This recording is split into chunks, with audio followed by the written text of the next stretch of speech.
میاں صاحب کے لیے راجوری پونچھ میں ایک بڑی عزت کی نگاہ سے اس خاندان کو دیکھا جاتا ہے. اس میں میاں الطاف صاحب ہیں, میاں بشیر صاحب ہیں اور ان کے والد ہیں. ایک پرانا ایک سلسلہ ہے, تو لوگ اس خاندان کے ساتھ جڑے ہوئے ہیں. ٹھیک ہے, یہاں تک بات سمجھ میں آتی ہے. لیکن اس کے بعد جو باقی مسئلے ہیں نا, وہ پیری مریدی سے حل نہیں ہوتے ہیں. اس کے لیے تو پھر ایک ایسا ممبر پارلیمنٹ ہونا چاہیے یا ایسی سرکار ہونی چاہیے جو اس طرف دھیان دے. اور دوسری بات یہ کہ جنت والی, اور ایک چیز جنید بھی, آپ ان دونوں کینڈیڈیٹ کی تعریف کریں گے. یہاں ہم نے دیکھا کہ بہت انٹلیکچوئل آدمی ایک الیکشن لڑ رہا تھا, لیکن اس کی زبان بار بار پھسل رہی تھی. آپ پوری اس الیکشن کمپین میں کہیں نہیں دیکھیں گے کہ میاں الطاف نے ذاتی حملہ کیا محبوبہ مفتی پہ, محبوبہ مفتی نے کوئی ذاتی حملہ کیا ہو میاں الطاف پہ.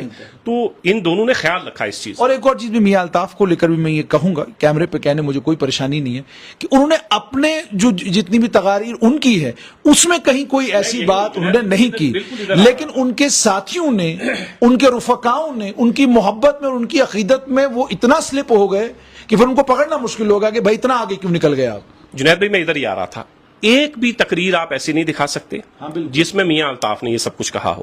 سورن کوٹ کا ایک ویڈیو وائرل ہو رہا ہے, میں اس جلسے میں موجود تھا, جس میں یہ کہا گیا کہ کسی عورت کو حکمرانی نہیں دینی ہے, اسلام بھی اس کی اجازت نہیں دیتا ہے, آپ اسلام کی مخالفت کر رہے ہیں. اس کے کم سے کم 2 گھنٹے کے بعد میاں الطاف سٹیج پر پہنچے ہیں. میاں الطاف اس وقت پتہ نہیں کشمیر میں تھے, یہاں پروگرام شروع ہو گیا تھا. تو وہ جو لوگ آ رہے تھے نا, وہ عقیدت میں, اور انہیں یہ اندازہ نہیں تھا کہ اس کا نقصان کتنا ہونا ہے.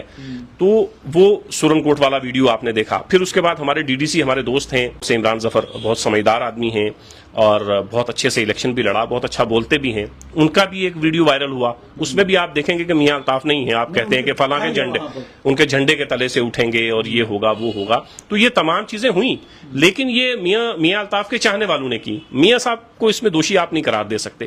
دوسرا یہ ہے کہ انہوں نے خیال رکھا, میاں الطاف نے بھی اور میڈم محبوبہ مفتی نے بھی, کہ یہ پرسنل نہیں ہوئے. اور تیسرا امیدوار جس کو ہم بہت انٹلیکچوئل سمجھتے ہیں اور جس کو لوگوں نے بتایا بھی کہ اس کو ووٹ اس لیے کرو, اس کی زبان پھسلی ہے, ہر ریلی میں پھسلی ہے. وہ بڑے تلخ جملے میڈم کے لیے بھی کہتے تھے اور میاں الطاف کے لیے بھی. میں ایک سوال یہ ضرور پوچھتا ہوں کہ یہ ضرور ہے کہ میڈم محبوبہ مفتی بولتی ہیں, لیکن پارلیمنٹ میں جا کے کتنا بولیں گی؟ اور کیا میاں الطاف پارلیمنٹ میں جا کے گونگا ہو جائیں گے؟ کیا میاں الطاف صاحب کی زبان کاٹ دی جائے گی کہ آپ نے بولنا ہی نہیں ہے؟ تو یہ تو ایسا کچھ نہیں ہے.